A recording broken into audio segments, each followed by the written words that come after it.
I can't believe I'm saying this, but Saka and Salah are currently the most sold players going into Game Week 36. Meanwhile, Kevin De Bruyne is the most bought. We have to talk about these players in today's video alongside the best forwards to buy for your team. So as always, if you're looking forward to it, make sure you do drop a like and of course, hit that subscribe button for daily fantasy content.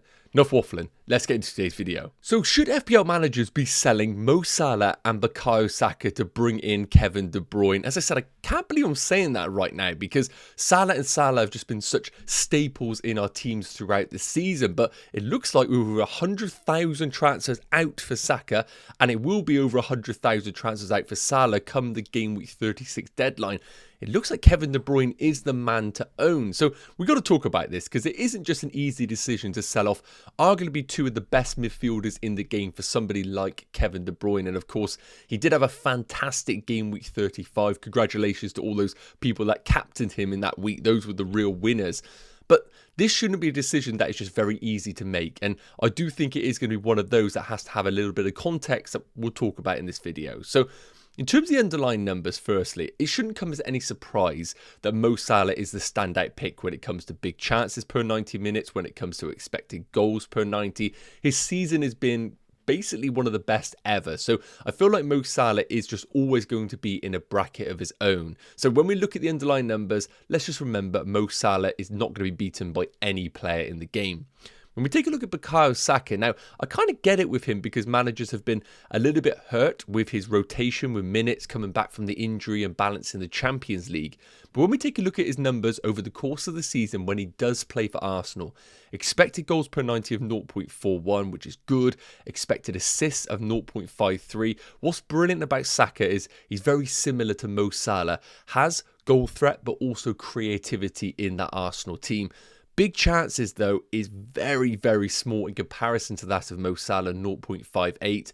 And then the bonus points, similar to that of Mo Salah, above 1. Now, of course, the player that everybody is bringing in right now is going to be Kevin De Bruyne. And naturally, if you're going to be selling two of some of the best midfielders in the game, I would want to see these numbers to be as good. But they really aren't.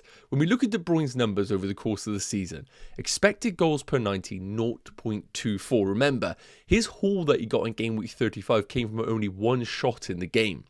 But, of course, with Kevin De Bruyne, it is all about the creativity in that Man City team. 0.47 expected assists per 90. Again, the big chances being only 0.35 and his bonus points per 90 being 0.7 per 90. But I would make the argument that De Bruyne is one of those players that when he does get an attack in return, because of all the good stuff he does in a game, he usually does pick up at least one bonus point. So the underlying numbers wise do not suggest that De Bruyne is a great pick. However, we've only got 3 game weeks left of the season and that adds a lot of context to the decisions that we're making. When we take a look at Man City's fixtures coming up, Southampton away in Game Week 36 is basically all you need to know. It doesn't matter what numbers De Bruyne is putting up in the first 35 game weeks. This game against Southampton makes any player look good, I'm going to be honest with you. So that is a phenomenal fixture to own Kevin De Bruyne in. And when we compare it to what Saka and Salah have, well, they're playing up against one another. So Arsenal away against Liverpool, Liverpool at home against Arsenal. It's not really a comparison here. Man City is the standout fixture. When we look beyond that, however, Bournemouth at home for Man City I think is good. I don't think it's incredible. And then they finish the season away against Fulham, which I would argue is a tricky game. But of course, with Man City still chasing a top 5 finish, I do expect them to be, fielding a really strong team in that regardless, because they have to make sure they do cement that spot. And I don't think it's going to be decided before Game Week 38. When we look at Arsenal's run-in, yes, the Liverpool game is difficult, but then they have Newcastle at home, fellow Champions League chasing team. That's going to be a tricky game, but then they finish the season away against Southampton, so then kind of flips itself on its head. While Man City start to have a difficult game, it reverses and Arsenal have a great game. And finally with Liverpool, yes, Bournemouth, Brighton away is difficult, but I wouldn't rule out Liverpool scoring in that game, and then they finish the season against Crystal Palace. So look, I think we're in a position right now where we have to add some context to the fixtures. Firstly, Man City. Now, the Southampton game is being played this weekend. Then they have got the FA Cup final, which is massive, and that is going to be the following Saturday. So they will have a 1 week rest. And what we also need to remember for the Southampton game is that because it's a 3 p.m. kickoff and it's a 1:30 deadline, there is a really good chance we will get some early Man City team news before that deadline. So if you are interested in buying De Bruyne, I wouldn't do it yet. I would try and hold off until Saturday afternoon, where we might get some team news regarding that. But I see no reason why De Bruyne wouldn't play the Southampton game. It's the Bournemouth one where I would be a little bit concerned. Now, one argument would be that because, of course, it is his last game at the Etihad, he is going to start and play 90 minutes. I do agree with that. But on the other narrative, that is going to be only 3 days after an FA Cup final. And if Pep's looking at De Bruyne right now thinking he's his big game player and he plays significant minutes in the FA Cup final, we might not see a fantastic De Bruyne or Man City in that Bournemouth game. So I just want to make sure managers understand that in that position. Then Fulham away, as we've spoken about, is going to be a tricky game regardless for them. So how would I conclude this? Well, I do think selling Mo Salah is always going to be a really, really difficult move. And I do look at Liverpool and think, what is the motivation right now? I think Arsenal has been a really difficult team to buy from. However, with them now being knocked out the Champions League, I would argue that this game on the weekend is massive for Arsenal because with Man City only 3 points behind, Arteta cannot allow Guardiola, with what we're deeming as the worst ever Man City season, for them to still finish above Arsenal. So I'm fully expecting Saka to play 90 minutes in every single game between now and the end of the season. I'm going to be honest, if you said to me right now, Liverpool, Newcastle and Southampton, or Southampton, Bournemouth and Fulham for De Bruyne with an FA Cup final in the mix, I'm still going to have Bukayo Saka. It's still going to be keeping Saka controversially. The one thing I will say is this: if you're one of those managers that is sat there with 4 or 5 transfers and we only have 3 game weeks left, I would absolutely entertain the idea of going Saka to De Bruyne for game week 36, possibly holding for game week 37 depending on the FA Cup final, and then selling back to Bukayo Saka on the final day of the season where we now know they don't have Champions League final to contend with.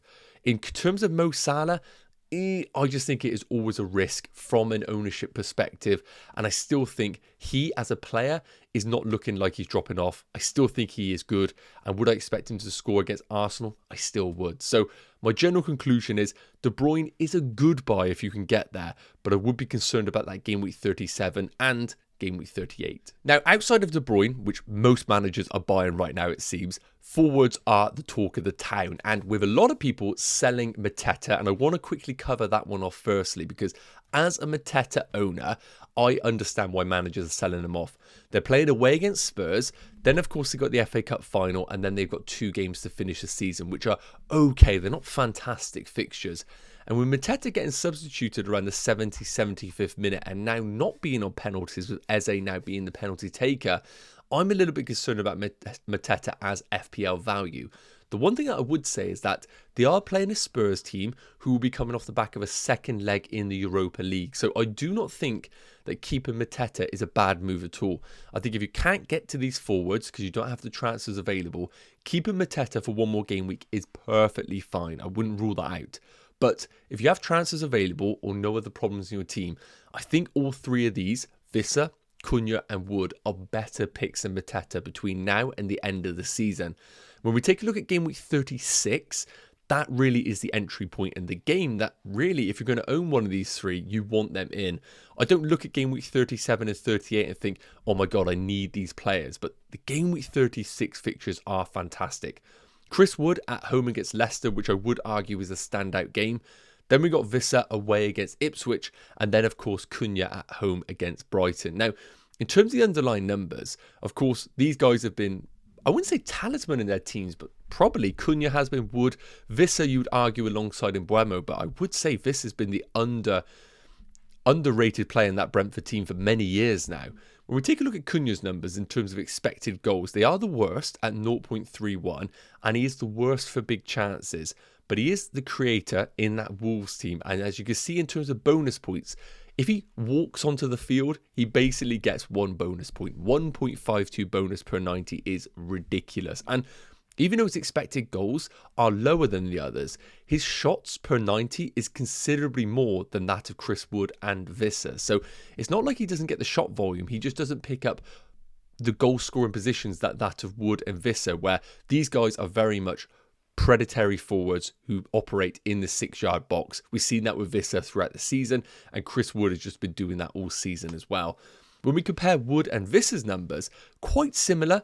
XG for Wood 0.42, Vissa's at 0.6, but neither are really doing a creative job for their respective teams, but I'm absolutely fine with that.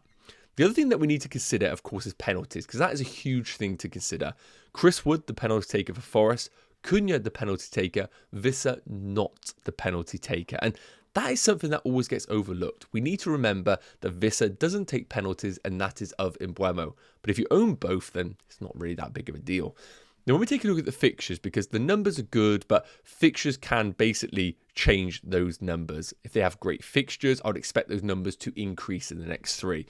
In terms of Forest right now, they are the ones that you would argue have the most motivation going to the end of the season, chasing a top 5 finish, and it does look like they might miss out. Leicester at home is a brilliant fixture. I would not be surprised at all if Forest were to score 2 or 3 goals in that game. But then West Ham away afterwards, very difficult, because West Ham are just making all games pretty rubbish right now. Yes, they might hit West Ham on the counter at times, but also West Ham aren't really giving up those spaces. West Ham are playing terribly, it's worth noting, but they are just making all games rubbish. Then they finish the season at home against Chelsea, who, for whatever you think, Chelsea going into that last game of the season, that is going to be a tough old game for Forest, especially if Chelsea can keep the likes of Lavia available. Chelsea just look much more of a solid team when those sort of players are available to Maresca. In terms of Brentford, I would say as a balance, they are better than Forest. Away against Ipswich, wouldn't be surprised if Brentford scored a few goals. Fulham at home, not fantastic, but I think Brentford have the capacity to score a few. And then they finish up away against Wolves, which, to be honest with you, that is a coin flip between who wins that one. I wouldn't be surprised if Brentford went there and scored a few goals, but equally Wolves win by a couple. That is a very difficult last game to decide. I probably would just favour Wolves. And then finally, Cunha's fixtures, because we know he's leaving Wolves, and that is one big negative regarding him. Could we see a twist in the tail where maybe Vitor Pereira takes him out of the side? I think now Cunha plays the rest of the games, and then he just bids farewell to Wolves. When we take a look at the fixtures, Brighton at home, who have been conceding goals, is underrated in terms of a fixture. I think that's great. Then away against Palace, who of course are going to be contending only a few days after the FA Cup final. So I think that is a really good fixture for Wolves.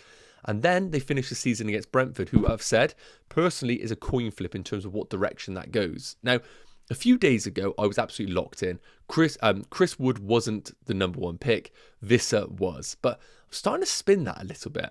And I do think right now that Cunha is my number 1 pick. I just think we're looking at that Crystal Palace fixture thinking it's difficult.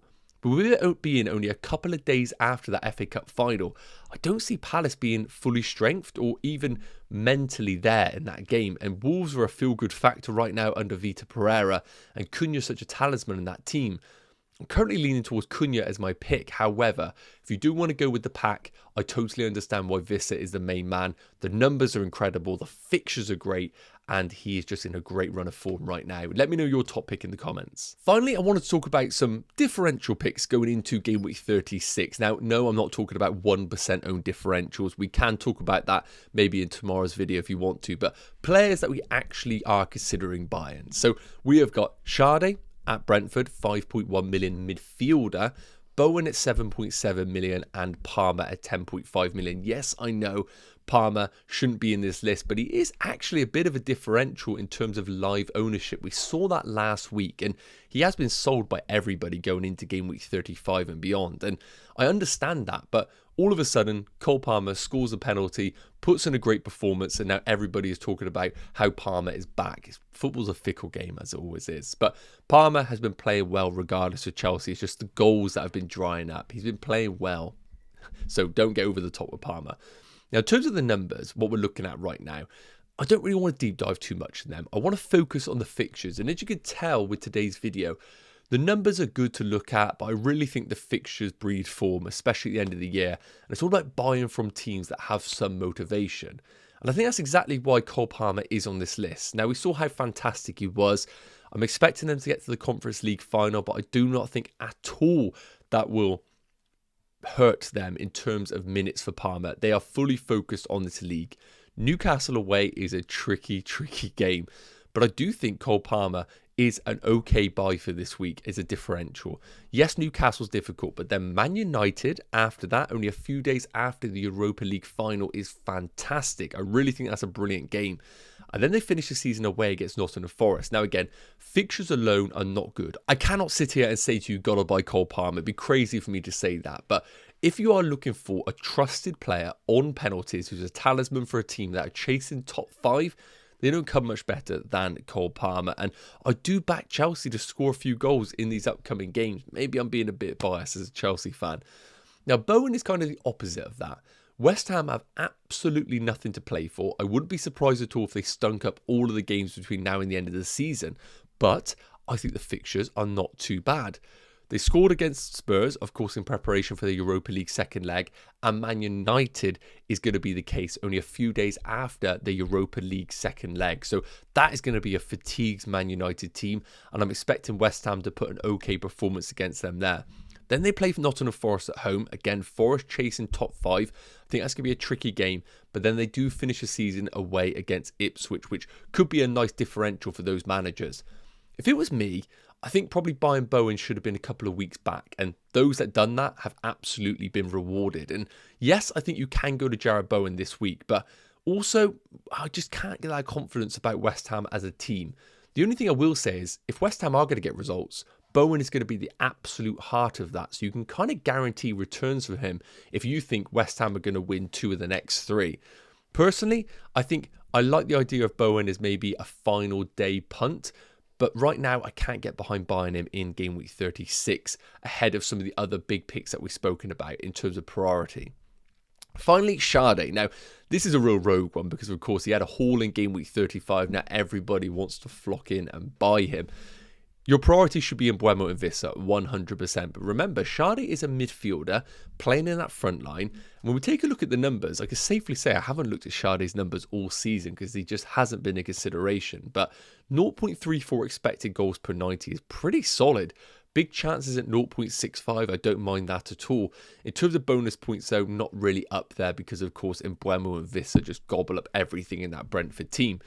But I don't mind Sade. The problem for me is 2.17 shots per 90 in a team like Brentford is not too bad. But I always just think to myself, do I have Mbeumo first? Do I have Wissa? If I do, and you really want to get a third Brentford, then yes, you could do it. But I wouldn't be buying Sade to try and cover Wissa or Mbeumo. And I think that is where a lot of managers might hurt themselves going into the upcoming game week. So realistically, I really can't get behind buying these players, but I understand why managers are going towards them.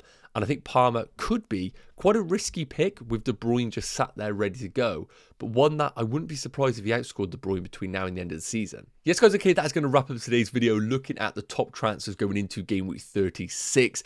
As always, if you did enjoy the video, please do consider dropping a like and, of course, hitting that subscribe button. I will be revealing my game week 36 team selection tomorrow, so make sure you do hit that notification bell so you are alerted when that does come out. If you have any questions, I'm sure you do, drop them in the comment section. I'll be sure to get to them. Have a great day. Take care, and I'll see you soon. Cheers.